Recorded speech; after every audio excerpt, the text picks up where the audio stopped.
Welcome, ladies and gentlemen, to episode 22 of Vandals. We've got another stacked crew. We're back to the roundtable discussion. I've got Mike's, I've got Chet, and I've got Don himself on the mic with me today. Fellas, thank you, first and foremost, for joining me. This is always a good time. How you guys doing?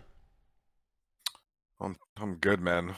Not tired at all. No, you've been chilling. yeah. Can we start with that actually, before we get much further? Can you give us a recap of what you were just telling us before the camera started recording? I just play Valorant like 15, 16 hours a day, mainly at night, and barely sleep. And yeah, my life is boring as fuck right now. Here we are. And with that in mind, I've got to ask the question. I'm sure everyone's wondering, why do you do this to yourself? No reason, honestly. Just bored. About it. Forgot to include the wake up time. What time do you normally wake up? I wake up at like right now I wake up at like probably like 3, 4, but I try to wake up like earlier, like 12, because I usually have meetings or something. So you're waking up at noon. What time are you going to bed? I'll probably go to bed like 7, 8, 9, 10. Depends on the day. Really depends on the day. Bro, the Expect it, man. He's a true grinder. Freaking degenerate gaming hours is unmatched right now. This is outrageous. I mean, I'm almost done with the battle pass too, so we'll see. I think I might break a Guinness World Record for that. Look, as a coach, Doug, sometimes we have to set the example for our players, and that's just what Chet's doing. Oh my goodness, You guys are nuts. That's exactly correct. Finesse has been streaming overnight. You guys are insane. Mike's, how are you, man? Doing good. How about yourself? Not too bad. Not too bad. Don? Hanging in there, man. Yeah? A little bored, but you know. Well, it's funny that you ask. I want to start with that. Off season has been there was a really exciting period, right? Where everyone was speculating and who's going to go where and who's being signed with what and blah, blah, blah. And now it's just kind of gotten really boring, right? I desperately every day, every probably 5 minutes, I hit F5 on the front page of the Valorant subreddit to see if there's any spicy drama to get me through the day, because otherwise I'm just bored. You guys bored? You guys scrimming? What's going on? Well, like you mentioned, like it was crazy for a while, right? Like, and we didn't really get a break in between Istanbul. Like you get home and then instantly it's this craziness of who's getting in the league, who's going where, which players are going where. So we're just now settling into this like off-season period, and I think just with the personality types that we are and the industry that we work in, like a week of quiet it just seems like eternity. Yeah. I mean, for me, our off season was like kind of weird because like I like landed into New York and I found out Optic didn't have a spot. I was like, God damn. That was on the way back from Turkey, right? I literally landed at like in the airport, and I got a message we didn't get a spot. I was like, all right, like now what? And then we had to find a new org. That was eventually Energy, and then I mean, before that though, like we were trying to get players. When would this be out? Because yeah, we should have discussed that. Probably like Monday. My guess is Monday. Okay. I need to do some like edits to it, but yeah. Okay, so at this point, the artist news should be out, and getting that guy was like super hard. Sure. There's a lot of discussions with other orgs, and and it took a lot of like work, and we eventually got him, and then getting everyone else signed and like make sure the contracts are good and everyone is happy took a lot of time. So that took a majority of the off season, and then after that we just been chilling. So scrims are not back up and running at this point, or maybe some random ones here and there, or are we full only for me.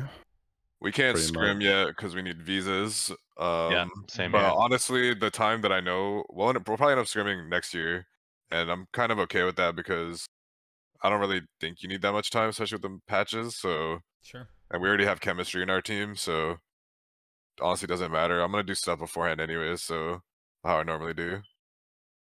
Mike, so what about you, man? We started scrimming the week before. I mean, like Don said, once she got back from Istanbul, everyone's like freaking out. The world's gonna end. Who's gonna sign what players? So that was like 2 or 3 weeks we endured that. I also got bored after I had like 2 days off, played golf, and then I just got really bored after that. So it's like, okay, might as well start working on stuff for next year.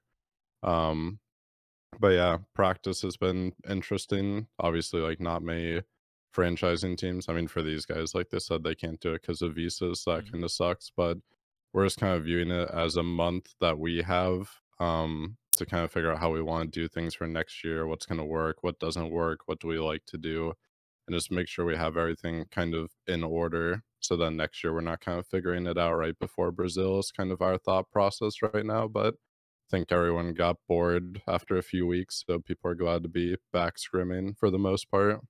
I mean, you were bored after 2 days, which I get. Well, like we give each other a hard time for that, but I totally get it. I've been home for a little while, and I go, okay, when's the next? When do I travel next? What's up next? Right? There's definitely a lull. We'll talk more about the lull here in a minute. Chad, I knew that you said that you weren't necessarily concerned because of the time off, because you know there's chemistry already there, and all of these things while you're waiting for visas. Don, do you feel the same way? Yeah, I mean, we got the Exet duo, we got the Loud duo. So between those two duos, obviously a lot of chemistry. We have the Coach IGL duo. So on the tactical strategy side, you know, we're doing pretty good. It's just working Kaplan into that and allowing him to affect his influence over things. So really the only one that hasn't already established that chemistry is Tyson. But, you know, we're hoping to get Scrimmin here at the end of the month or maybe early December if possible. You know, we got a sub or two floating around, and we might be able to throw some scrims together and see what we can cook up. You know, I think everybody's just ready to get back to work more than anything. I agree with Chet, you know, like we don't really know what the meta is going to look like going into Brazil. So a lot of work that would be done right now, laying the foundation for like comps and strategy, is going to go out the window anyways. So, you know, I like what Mike is doing, just kind of experimenting with things so you don't have to experiment with them later. But yeah, I'm ready to get to work, man. Right, so I mean, I was gonna say, like, honestly, for my team, I was just like, yo, just take like a vacation, because we like did every event this year to like the very end. Yeah, you guys were. And we did like January to September with like no break, pretty much. So I was just like, take the time off, like go on vacation. I'm going on vacation later as well. So I was just like, everyone should just relax, because when next year starts, probably like the same thing, honestly. Yeah. Like, barely any break. So just take advantage of what you have now. And in some ways, potentially even more condensed, right? As we think about the calendar will look like next year and everything that comes along with that. So with that in mind, I mean, the three of you, I know, Mike, you said you were scrimming a little bit, but you make a really good point. Who knows what the meta will look like, right? Come February. You've got a couple of players who don't have visas, so you can't necessarily scrim. There's really little point in theory crafting some stuff. Obviously, you want to keep your pulse on the game and you want to be playing yourself and what have you.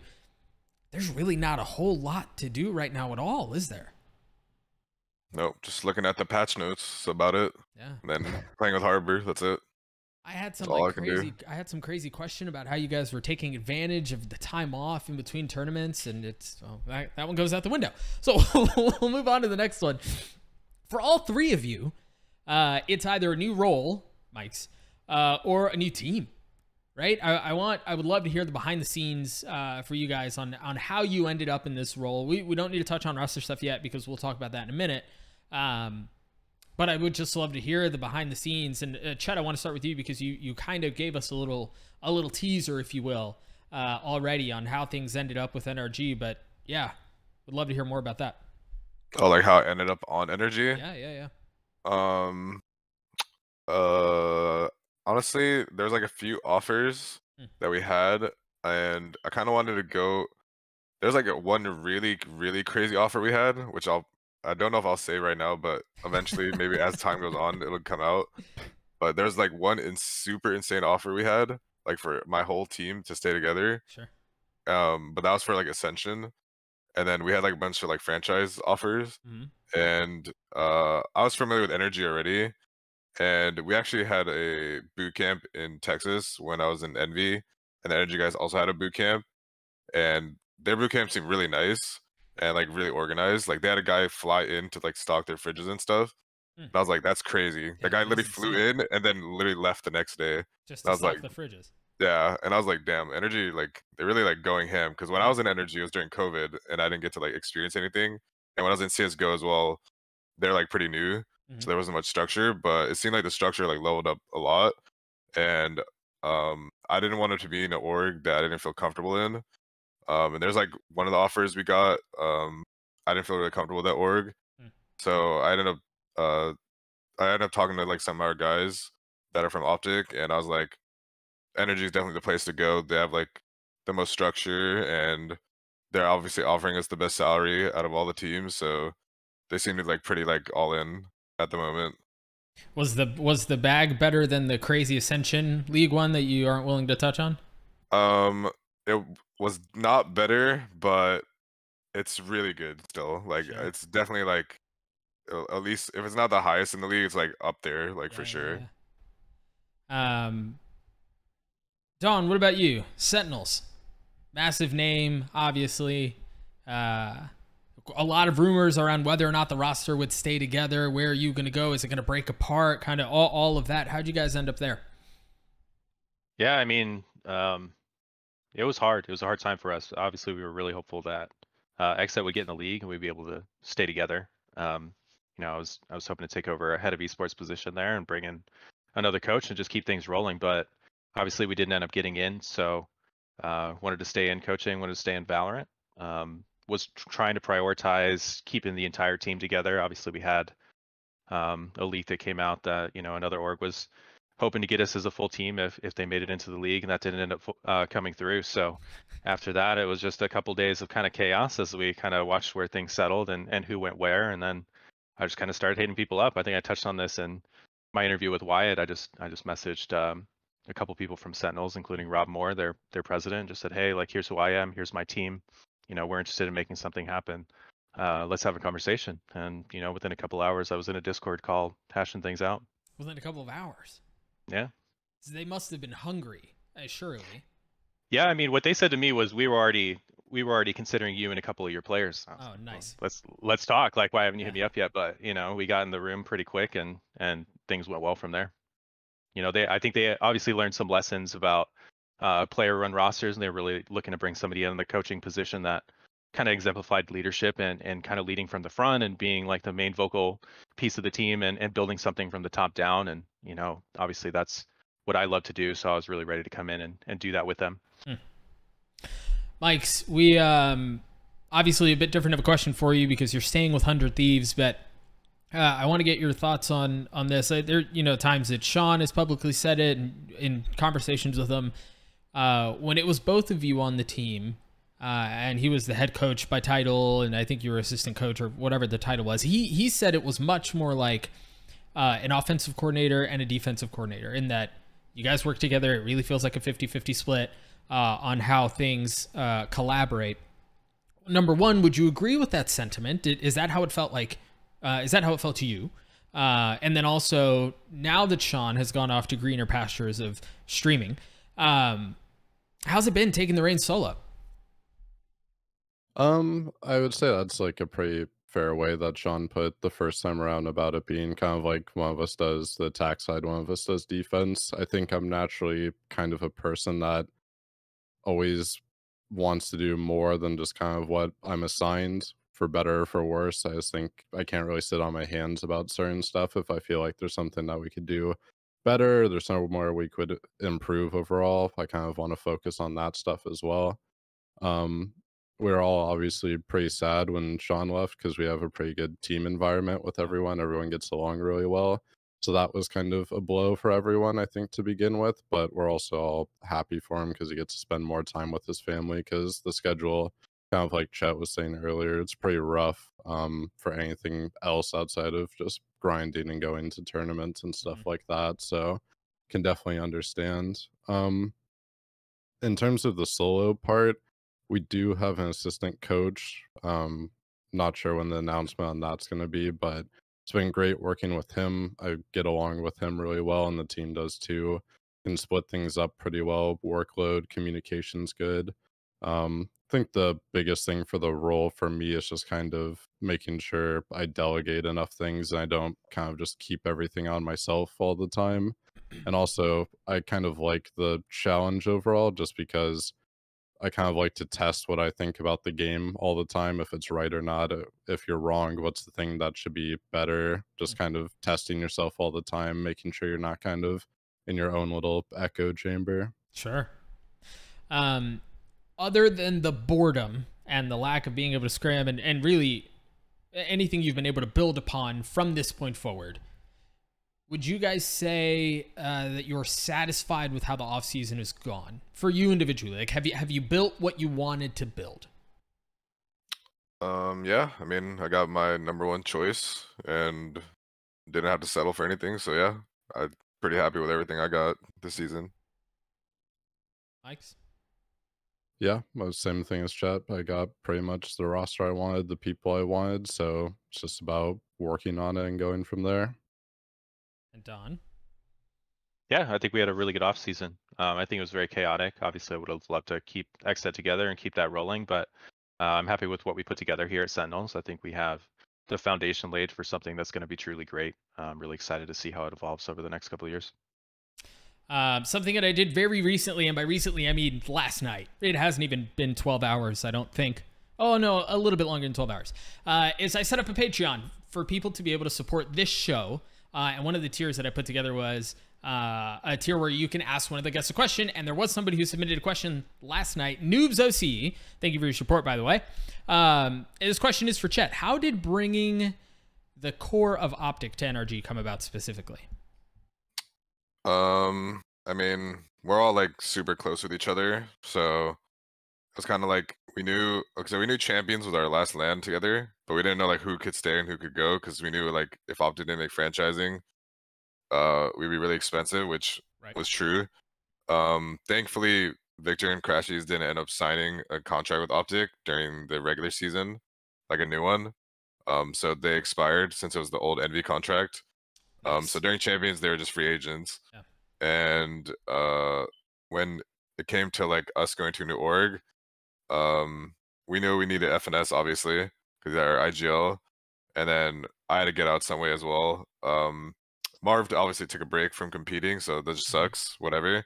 And then getting Ye involved with us was just way too expensive. So to get Energy bought me and FNS out, and then getting Victor and Crash was just easy. Just because we all wanted to stay together.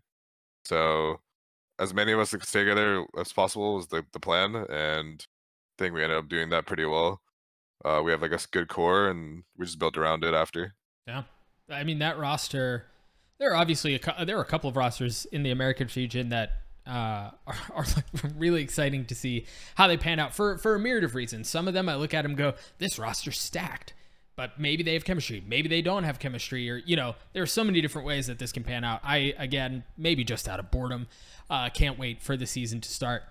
Don, you were one of the few, not the only, but obviously one of the few who decided to reach out of North America to grab talent. Why Saci and Pancada?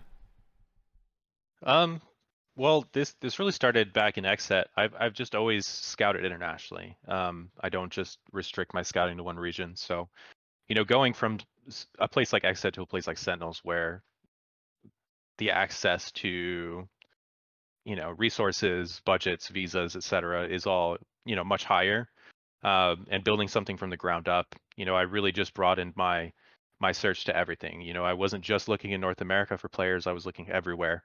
Obviously, I wanted to bring over my IGL. I wanted to bring over my young stars. There's many of them that didn't get stolen from me by other coaches.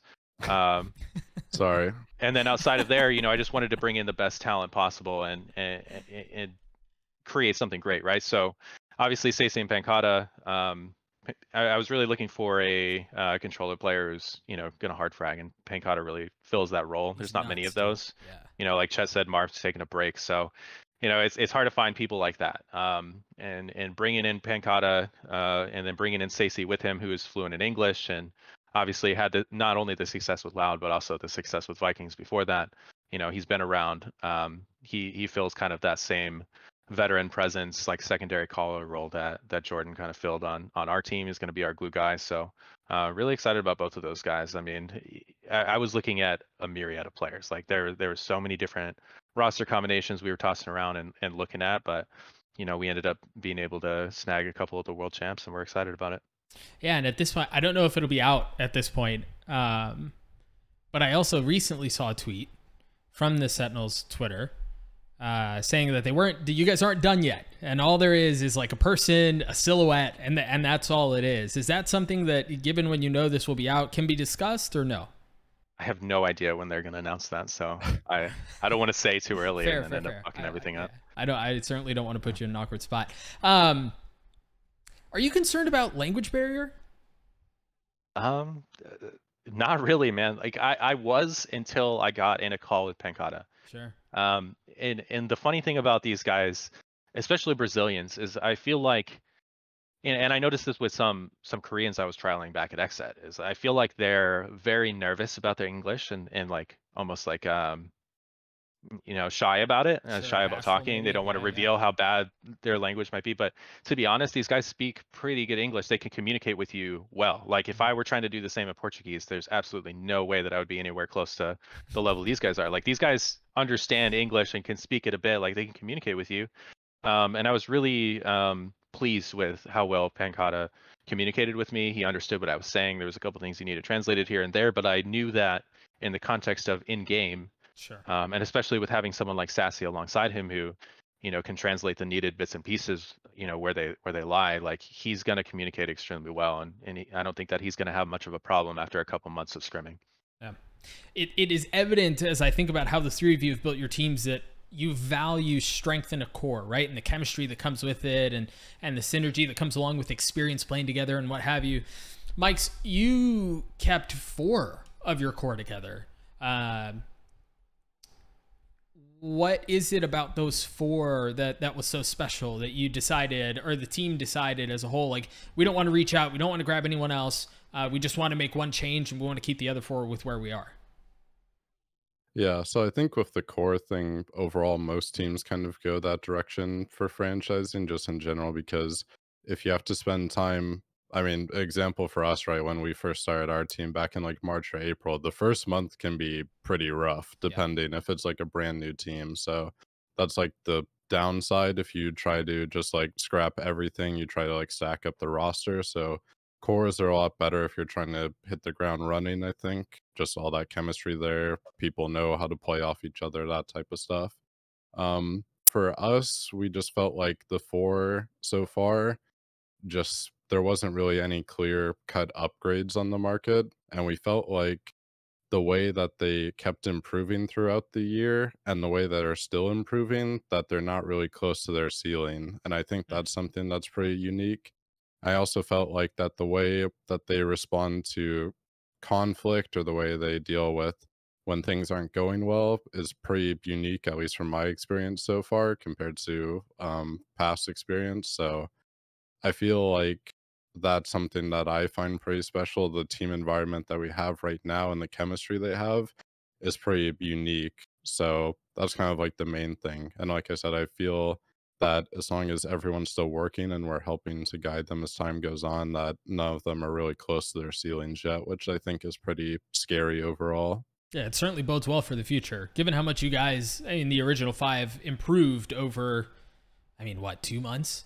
Maybe 6 weeks from the beginning of LCQ to through champs, right? It wasn't very long, and you guys improved at a drastic rate. So it is certainly a good sign for how things will go. I'm going to put each of you on the spot. All right, you can't say your own team because that would just be dumb. What team, in your opinion, won the off season? Like every region or our region? Just our region, just Americas. Let me like browse VLR real quick. I'm not sure. Like the whole, like even like the South American. Yeah, I mean it's all of us now, right? Yeah. I don't know. Well, I mean, surely you guys have been keeping at least some tabs on the competition. I keep tabs, but I would just say my team, if anything. But yeah, I don't know. I guess Leviathan, Leviathan, however you pronounce it. Yeah. I would say they probably did. Interesting. That's not. That is not the team I expected you to say. I mean, I just think they're a good team. Yeah. Like they play just fundamentally well. So, yeah. I mean, King is insane as well. So respect to that guy. Yeah. Mike's. I would say probably C9 or maybe Loud would be my 2. I think Cloud isn't like necessarily a win just because they picked up 2 younger guys, but from what everyone's been telling me, they're supposed to be insane. So I think that could be pretty scary with that core that they had already. Kind of my thinking. And then C9, I feel like it's pretty straightforward, but yeah, that was more what I expected out of you, Chet. But I mean, I don't know. I think back about that Leviathan roster, and they are kind of nuts, right? As you look at them on paper. Don, what about you? Yeah, I think the C9 roster is interesting. They obviously have a lot of talent. It's just going to come down to, I guess how good the structure and calling is, and can they mesh well together? Because there's a lot of big personalities on the team, a lot of overlapping roles in terms of taking fights. So interested to see like who picks up support and how well they execute in the server. But I also think that Leviathan look extremely good this upcoming season. I'm really excited to see them play. They were our favorite scrim partners at Copenhagen, and I think or not Copenhagen, rather Turkey, right? Yeah, Istanbul. I'm really excited to see how the moves they made affect how they play. Like Chet said, they're just fundamentally solid. Like even in scrims, like these guys are always taking absolute win. They're not swinging in 3v1s hunting for frags. They're always trying to play it the smart way. Those are gods in scrims. They're absolute gods. I don't think anybody takes scrims more seriously. It's like the opposite of like the NA stereotype. I thought they would win the event the way they're playing in scrims. I was like, bro, we have lost. If we pace them, we have actually lost. I think they have the talent. Team to scrim. Yeah, I think that I think they fell a little short under the pressure on stage, but I think talent-wise, strategy-wise, like they had what it took. They could have definitely won champions. This King guy might be one of the best players who ever played. We'll see though. We'll see the next season. Well, I mean, and then adding Kesnid and Mazzino to the rosters, I mean, obviously insane. They're also just genuinely nice dudes. Right? Like every time I interacted with them, you guys are cool. Like I would hang out with you guys. Wait, Shy's still on the lineup, right? Shy what? Shy's on the lineup still, right? Yes. That guy's insane too. Yeah. So he's like their young second character. Yeah. The thing is, like, they cut some people. I was like kind of shocked, but I don't know. Something must have happened. Oh, that they got rid of, you mean? Yeah. Yeah, the people that they got rid of, I was like, damn, they were good. So I would expect that roster to stay together. Yep. Yeah, but probably some internal shit. So can't know.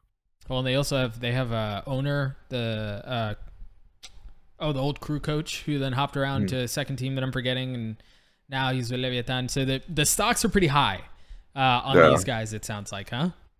Yes. Yeah. Oh wait, they cut it Versa, right? Yeah, they cut Melser. Okay, that might be a mistake, but like we'll see. We'll see. All right, let's talk more recent stuff. I don't think. Well, I'm pretty certain I haven't had a chance to really talk to any of you since this has come out. Harbor, what do we think? General impression. Garbage. Yeah. Best agent in the game. No, he needs some tweaks. I said best agent in the game. So I'll be the middle ground then. Wait and see. So wait and see. No, you're trolling. He's got to be trolling. I think there's some unique ways to utilize him. I think the famous chat line, the cheese comps. Like you can get some cheese comps with Harbor and do some weird stuff with Viper Harbor or Astro Harbor. I'm ready to see it, man. Like I'm excited to see what you're cooking up. But I think that like individually, just like in terms of like straight ranked as an agent, as an individual, it doesn't stack up against its controller counterparts. More specifically, Viper, who it would directly replace in a lot of situations. This is why Chet has been grinding 15 hours overnight. Poor guy's been put into the dungeon with nothing but Harbor. He's shackled by water runes, and he can't, dude, I'm telling you, this wall he has is insane. If people just don't know yet. Wall? Yeah, the wall that you can like curve around, it's too good. You'll see. You'll see. He's maybe not a solo controller though, but like we'll see. Yeah. No. Yeah. Mike, that's the thing is like that makes a different conversation, right? Because then it's less about what you're gaining, more about like what you're losing in that flex position. Sure. Yeah. What am I giving up? Like, am I giving up a second initiator to run Harbor? And if so, is that worth it? Do you think it's worth it? It depends on the duelist you run, but yeah, it could be. It all depends. I say nothing more than that. I'm excited to see it. I just think that with a few tweaks he could be good, but I think right now he still needs some. Okay, they can make it slow like a little bit longer, but that's about it. All right, what if we actually hang on before I suggest this? Mike's thoughts on Harbor? I have some ideas for him. I don't feel like he's completely garbage, but I feel like after that week of scrims, my players are either going to think we're geniuses or brain dead. So I don't think there's any in between on it. I do think everyone's. Oh, go ahead. No, I was just very quickly going to say we literally all three of us, all three of you have hit the extremities. Chet says he's the best agent in the game. Don says he's dog water, and Mike says maybe somewhere in the middle. What were you going to say? I feel like everyone immediately just compared him to Viper because he has a wall, and they're like, on defense he can't stall as long as Viper, but just kind of changes if you feel like you can play a different way with him than Viper, just because he doesn't have like mollies and stuff, right? It's like you wouldn't play Jet the same way you do Phoenix for the most part, so it's kind of like apples and oranges. Well, we'll see where the meta goes too, right? Like with the current meta, your Sentinel's chamber, you don't have as much stall. So on Viper maps, your Viper is your stall. But if that switches back and we're playing Killjoy, then you don't need that Viper utility. You can run a more initiator-esque controller like Harbor and maybe whip out some cool stuff. Chet, you said if anything you might change is slow. Don, if there's anything you would tweak about him, what would it be? The wall that you throw out that goes forward. Yeah, the moving wall or whatever. It needs to do more. Like, nah, that one's insane, bro. Insane. I don't know, man. Look, did you guys see the leaks? Troll ever. when the agent was in development and they leaked and it was like the abilities when they were still at that point in time, when you walked through the wall, you got blinded.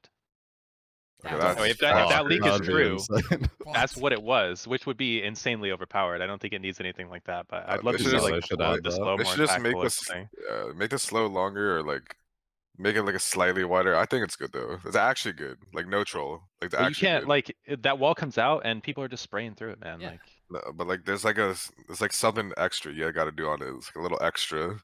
Some sauce. Yeah, there's some sauce. Little secret sauce. All right. What if there was a louder audio cue when someone walked through either his wavy wall or his pushing wall? Or like a cipher cage? Yeah, and maybe not as like obvious, but so you right now when you walk through it, you hear something, right? What if there was more of a louder sound that when anybody walks through, if you're within the proximity of it, you can hear it, similar to a cipher cage? Yeah. I mean, I don't think they would do that because they're making like an initiator then, but maybe. I'll take it. Yeah, I don't think the wall should slow your teammates. That's my one thing. Yeah. But... okay, it shouldn't slow him at least. Like, what is that? Why am I? What's the bracelet supposed to do? Man? What is the point of this superpower if I'm just getting like fucked over? Yeah, that makes actually no sense. Like, at least have a passive where he doesn't get slowed. Yeah. I like the idea of leaning him more into an initiator. Like if you made the wall that comes out, if you couldn't shoot through it and you just threw that wall out and now your team's like scaling up behind the wall really effectively. I like the idea of leaning more into that and having something like that is a controller initiator hybrid versus the controller sentinel hybrid that we have in Viper right now that they added all the, damage as you walk through the wall and extensive mollies and stuff like that. Yeah. Honestly, that was a good point. I'm gonna message somebody and say, why is it slowing him? It makes actually no sense. What do you guys think? Hit up Riot live on the line. Yeah, I actually am right now as we call speak. him in. We'll just bring him into the call. What were you gonna say, Mike?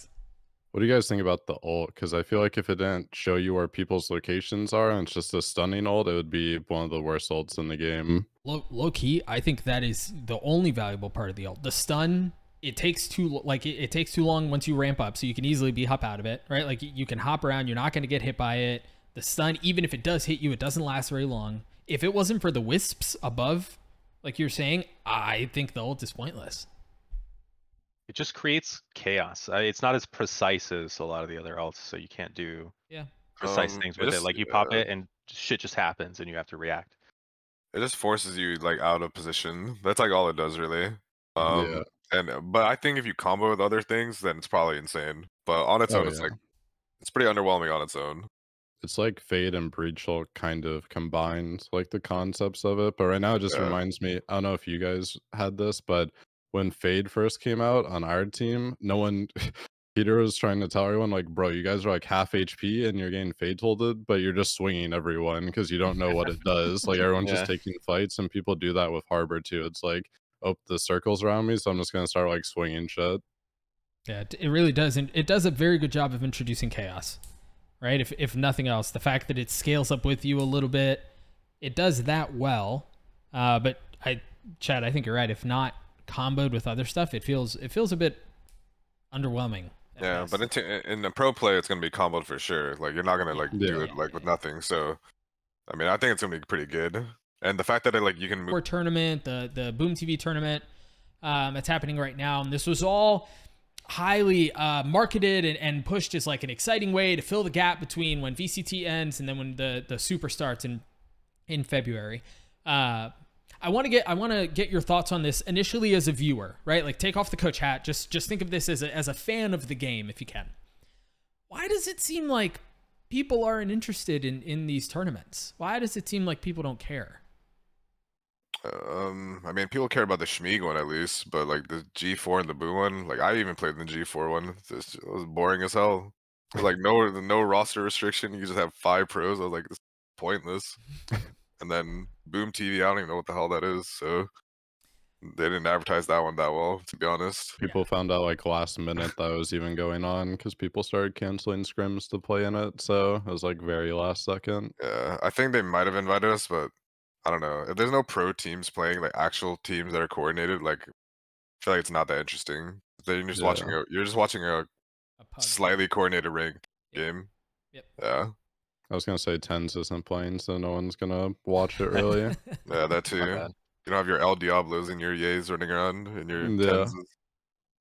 Yeah, I mean, we got invited to the Boom. I think I didn't know what was going on. I just pulled up the bracket and realized matches have already been played. But yeah, I mean, I think a lot of it too is like Ascension teams are still putting their rosters together right now. Teams that have put their rosters together for League are still getting stuff together, acquiring visas, laying the foundation. Maybe they don't want to play tournaments. They don't want too much VODs coming out before Brazil, whatever it may be. Like these top level teams are not going to play, and there's not that many tier 2 teams that are playing right now. And people got to move too. So yeah. Teams aren't settled in yet, right? So even if, you couldn't compete either way. I've been thinking about this a lot recently. Well, actually, hang on. Before we even get there, we've talked about this from a spectator's perspective. What about as a coach? You guys touched on it a little bit. Why is it just because there are other pro teams that aren't playing in it? Does it have anything to do with the formats that have been very wonky and different in every single offseason tournament that we've had? The most recent one, the Boom TV one.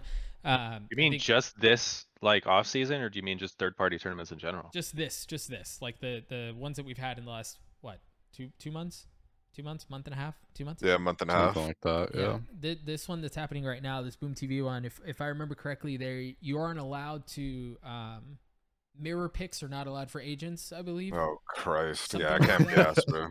Yeah, is the format an issue for coaches, or what do you guys think? That's just a waste of time, bro. I'm not gonna learn a new game just for like one tournament. It's like it's pretty pointless. Yeah, I think he touched on it there. Like you could just go into this and say let's pug it, but at that point, like you're not like that time is not time spent practicing what you're going to be doing in the regular season. And if you're spending time actually preparing for that, again, you're spending even more time practicing. Like Chet said, like basically a different game, a different method of playing the game than you will normally be playing. Yeah, I'd rather just have a break and like enjoy the break than like waste time doing that. Like I don't gain anything out of that. Yeah. I think with oh god. No, go ahead. Okay, thanks. Oh, after you. Thank you. By all means.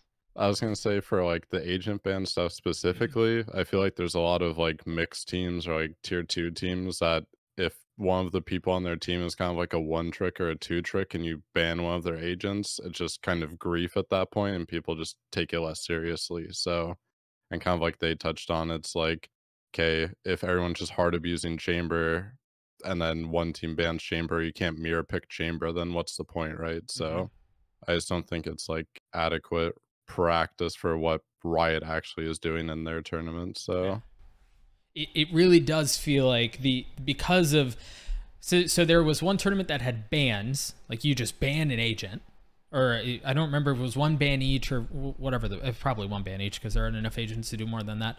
And then there was the non-mirror stuff. It really does feel like, Chet, to your point, you're learning a different game, right? You're going to put your players in roles that they wouldn't normally be doing. Your comps are going to be different. Your execs are going to be like, it's different. Everything is different and it's not worthwhile. If because initially we started talking about how visas were an issue and teams aren't settled and what have you. Let's pretend all of your rosters are ready, in place, like you guys are in it, right? Everything is started, you're in your routine, everything's going swimmingly as you're marching towards the Super. Would you compete in these tournaments? Nope, not one chance. I will only compete in the Riot ones for my team personally. Yeah, I think we just have to, instead of looking at it as a coach, I have to look at it like as an America's League coach. Is it worth it to participate in these off-season tournaments? The answer is typically no, for a variety of reasons specific to each team, but really it's in the title. This is our off-season. Like, these tournaments are going on for like Ascension League teams, for tier 2, tier 3 teams that want to have things to play while all this other stuff isn't going on. Yeah, if I if we didn't play this much this year, then maybe, but like we played every event, so like I just want the break. Yeah. I think for us, I wouldn't participate in any of like the agent ban stuff just because, like I said before, we don't find it particularly like useful. We're still planning on playing in like 2 off-season events that we think format wise would be good for us, and just the fact that we can get more experience on everyone, because I think that was one of the big things for us, was like champs being your first LAN is pretty overwhelming for a lot of people. Yeah. And just even if the event is kind of like smaller or whatever, it can help us speed up just getting used to doing media days, doing travel, dealing with the stress if some shit goes wrong someday on one of the event days, because that always happens for the most part. So it's kind of how we're thinking about it overall. I mean, I think a good example is like Exet had Copenhagen, and then their turnaround from then to champs, I think, was pretty massive with the experience they gained and what they learned from that. So it's kind of how we view it. I sent over last night. I don't know if you guys, it was late. I know Chet's been up all night, so he's probably been thinking about it all night, I'm sure. Well, I mean, I saw it, but like, I'll be honest, like I couldn't process it. So I think one of the things that we've touched on a little bit is the fact that the formats are just, they're not conducive to what pro teams, partner teams will be doing in February, right? I think the only team of the off-season ones that, or the only, tournament of the off-season ones is the Ludwig and Tarek one, which has a standard format, which is obviously very exciting because that's what will be happening in February, unless there's something small that I've missed. But the off-season formats, they've been pointless, right? They're entertaining for streamers and pugs and stuff like that, but it's not scratching the competitive itch. But it seems like Riot wants to do something different. Right, like they want to at least try out agent bans or mirror bans or not allowing mirror picks, things like that. So I was thinking the other day, and again, you guys have had a chance to, well, at least you may have had a chance to look at this, but I want to get your thoughts on this format idea. So instead of agent bans or banning mirror picks, what if it was more like a draft, much like League of Legends or Dota? Right, where it snakes back and forth, you're picking, mirror picks are allowed, right? No agents are banned, anything like that. But it introduces an element of being able to counter picks or bring something into a composition that you may not normally bring because you know what the other team is bringing. The example that comes to mind is Killjoy, right? Like if you know that they don't have any utility that is going to easily clear out Killjoy utility, perhaps because you're last picking it, you could introduce something like that. Off the cuff, how does that sit? For me personally, I wouldn't want it just because I feel like strategically the game is going to be worse. Like obviously there's going to be more strategy in the pick ban. Maybe better for coaches. I don't know if any coaches actually care about that, but I think the actual in-game strategy is just going to be 10 times worse because you have to worry about way more things, way more comps, and your own comps aren't going to be that well thought out either. So, or like they're not going to be as thought out as they are now. So I personally wouldn't want any like bans or picks or the system that you put in the Discord. I wouldn't want that, to be honest. I feel like the strategy is already like very, very shallow already, and making it more shallow is going to be even worse for the game. Strategy in game is yeah. shallow? Yeah. I think with like the pick system that you brought up, since there's no bans, I feel like from a psychology standpoint, most people just pick their like same comp anyways, just it'd be in draft form at that point. So I feel like most people, like if they have 90 seconds to pick their comp and then you pick like Killjoy or something, most people are going to be too, not scared, but they're just not going to want to take the chance on picking like Sova over Fade if they always practice with Fade, right? So I think along with like Chet said, I think most players are like capable of it and you could probably figure it out, but there's going to be a lot more fuck ups in the game because of it, even if like obviously most initiator players can play Sova and Fade equally as good for the most part, but yeah, it's kind of like when you're doing it last second to counter Killjoy, a lot more stuff is going to come up where you're just like forgetting about stuff or, oh, I normally prower this. Do I drone it instead? Just little things like that.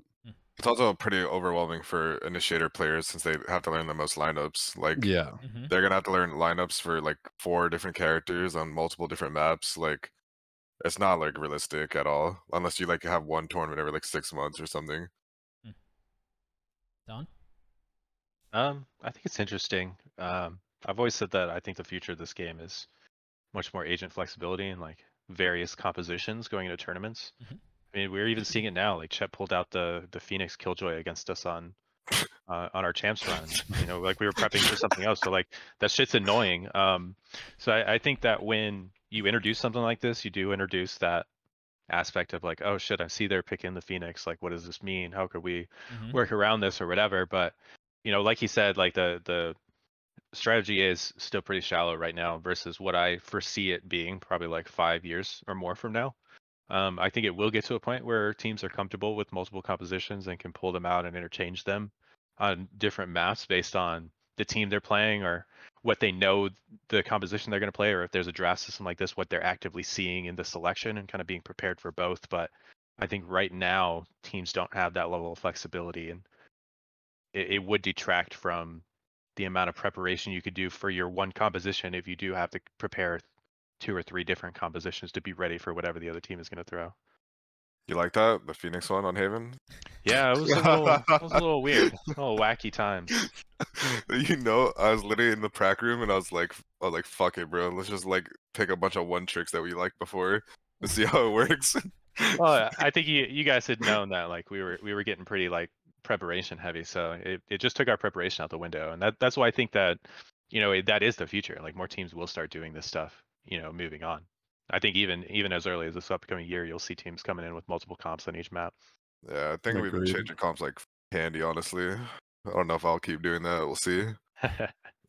I think at some point though, it's just easier to have a few comps per map that you know like what are like the strengths and weaknesses, obviously, like through each agent and like what they synergize, but then also like what's good strategy wise.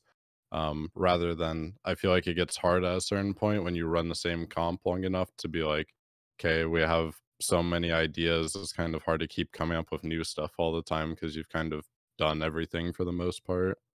It's a lot easier just like pull out some random shit. Telling you that this bind one we've been running for the longest time has just not failed once. Really? I don't know what's going on, bro. This shit just doesn't lose. So I don't know.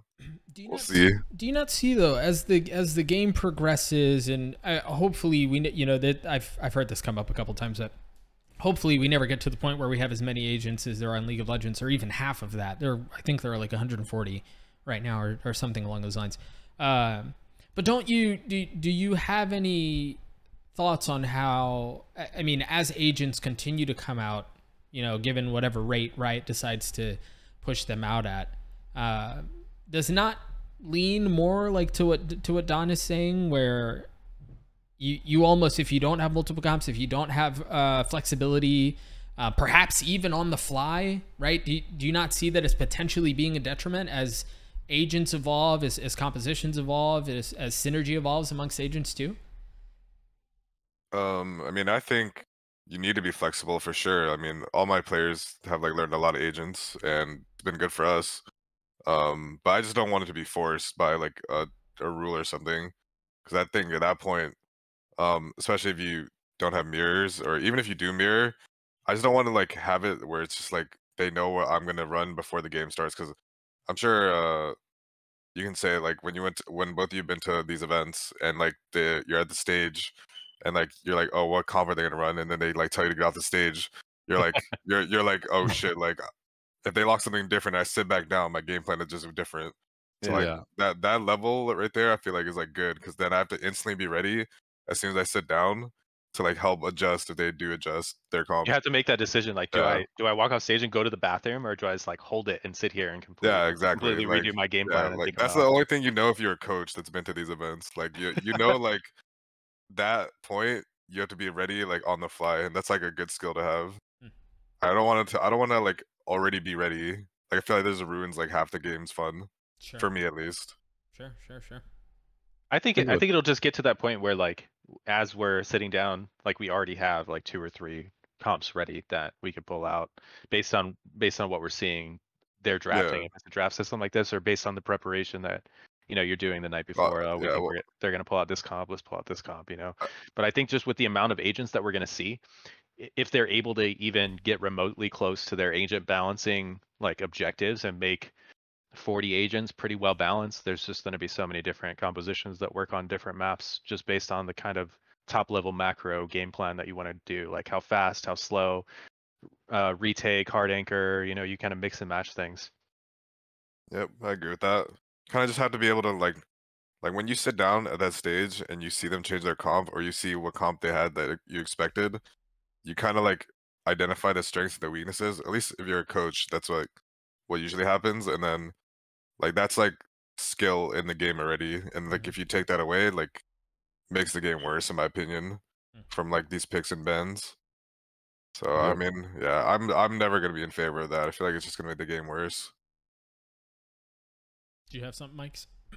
I was gonna say I agree with Don's point that I made earlier, whereas like I think as early as next year, like a lot of the top teams are gonna be running like 2 to 3 comps per map anyways. So I think that future, I mean, between like Optic and FPX, I thought were the 2 teams that did the most out of everyone, like constantly switching stuff up, and obviously everyone saw the benefits results wise from that last year. Yeah. As we think about next year, we think about formats and what have you, I do want to ask you guys for your thoughts, and I'm not going to have us do the whole thing because that would take forever. But I do want to get your thoughts on, in no particular order, and this time you're allowed to say your own team should you choose to. I want to get your thoughts on top 3 teams in the Americas region for each of you individually. I'll go last. It's got to put up BLR. Don can go first for once. Oh, I gotta go first? Okay. Sentinel's number 1, obviously. Most stylish coach in the league. Is going to take them far. That's all I have to say about that. So, I mean, honestly, we're just talking about you. Yeah. Obviously, we're just talking about 2 and 3 slots from here on out. So, like I touched on earlier, I think Leviathan looks really good. Cloud9 a bit of an unknown for me. I feel like they could be either really good or really bad, just depending on how well those guys mesh and how the roles flesh out. And I think Chess Team has a pretty well-rounded group. Be interesting to see how they react to the meta shifts and stuff. So you've given me 4 already. Oh, 4. Okay, so there you go. I need 3. All right, Sentinels, yeah. Leviathan, Yeah, Leviathan in your top 3. Yeah. Okay. Those 3. All right, Mike's. I was also thinking about Leviathan. Yeah, that's why I'm going last. 100 Thieves first, because have to, and then that's the thing about this question. You got to put your team first, or you just look like you have no faith in the roster. And remember, it doesn't have to be in order, right? I just want who you think the top 3 are. Nah, it has to be in order. All right, fine. 100 Thieves. I want to say probably NRG, and then kind of want to say Leviathan for 3rd as well, but I'm going to go C9 because I do think it's kind of not as set in stone with that team how they're going to do. I think they could have really high highs, but you're not really sure so far on how they're going to do. But at least from what I've seen so far, I think the potential is definitely there. So that'd be my 3. All right, Chet. I go Energy, 100 Thieves, Leviathan. All that order. 3 of you have Leviathan in your top 3. I mean, I have a huge stock in them, so we'll see. I mean, I get, but like maybe top 4, top 5, but all 3 of you have them in your top 3. Taco's insane, King's insane, like Shy's insane. Like, what can I say? It's like a good team. Coaching staff's good too. I can't say it enough, man. These guys practice phenomenally. They are so tight. They made us better during our event, so yeah, we learned a lot from them. All that shit we were doing with like stingers and force buys and stuff, like we were ripping that off those guys. They practice extremely well, and they definitely made us better by practicing alongside them. I think that they're a really exciting team going into next year if the changes they made make them better. Sure, if they pan out, Or we all look brain dead if they just can't wait for them to take last place and someone posts this on Reddit and talks about how dumb we all are. I mean, they did cut Adverso, which I thought was one of their best players, so that's the only thing that bothers me. But besides that, like, I think they're good. Well, and the nice thing is, even if it doesn't pan out, the truth is, because all 3 of you have said this, everyone's going to have them in their top 3 in their power rankings. So everyone's going to look dumb if it doesn't pan out. It won't just be you guys. You guys will be in good company. Probably. Love the power ranking stock. Oh, I love it. I live for tier lists, honestly. Like, that's when I wake up in the morning and I check Twitter. Like, that's what gets me through the day, as long as my team is high enough on your tier list on Twitter. And the kicker is, we don't even know full rosters of everyone, right? But people are putting in tier lists, which is that's true. No one knows my roster. People haven't started practice. Yeah, I can't wait to find out what players are on Chet's team. Exactly. I didn't even know he was going to NRG. That was nuts. Yeah, I know. It's actually crazy. What a surprise everything's been. Fortunately, we don't have too long of a drought when it comes to professional Valorant. Very last topic for us. Game Changers starts on Tuesday. Which, by the way, if you're watching this episode, support the Game Changer scene. Watch the tournament. It's going to be a LAN in Brazil with a crowd. Top 8 teams from around the globe are going to be competing in this tournament. First of its kind, too, which is obviously very exciting. I'm not going to ask you for top 3s. I imagine this will be a pretty overwhelming North American dub, but I need to get your thoughts on winners. Who do you guys think is going to win the tournament? Cloud9 Bob. Just by yourself. No, Bob is the best player in the world. I have had so much faith in Bob. I scouted her when she was over in Sonics and tried really hard to get her on exit Purple Game Changer team. Ended up going to Cloud9, an already great team, and just made them even better. They look absolutely unbeatable right now. So unless they have some weird onstage nerves or something goes wrong for them, it just seems like a clean sweep for them. Chat? I mean, I'll go C9 White as well. I mean, I know the people on that team, so rooting for them. And I know they rooted for us, so give them that respect. And I know they dominate NA, so hopefully they dominate internationally. Mike's? I go C9 as well, but I do think, I know the other team people talk a lot about is G2, but I feel like that Liquid team is pretty insane from what I've seen overall, but we'll see. But I would still say C9. So maybe closer than people are predicting, but you still feel good about Cloud9? Yep. I think G2 goes and looks good. They were the original XSET female team originally in Counter-Strike, and then they moved over into Valorant before they went on to G2, but they have a lot of good players. Like their team chemistry is phenomenal. They've been playing together for years now. So, you know, they're a good team. I just think that Cloud9 at the moment fundamentally looks a little bit more solid. Clean sweep for Cloud9 in the predictions, and that's going to wrap up episode 22 of Vandals. Guys, thank you so much for joining me. For those of you who are supporting the content and watching, thank you. I appreciate you. Yeah, that's going to do it for this one. I have no idea when the next one will be. I'm not going to lie to you. I have no idea. But if you do know who you want on the next episode, drop it in the chat, in the comments, in the whatever. Send me a carrier pigeon with your suggestions on who you think should be the next one, and I will consider it. Again, closing out episode 22 of Vandals. Thank you so much. We'll see you guys next time.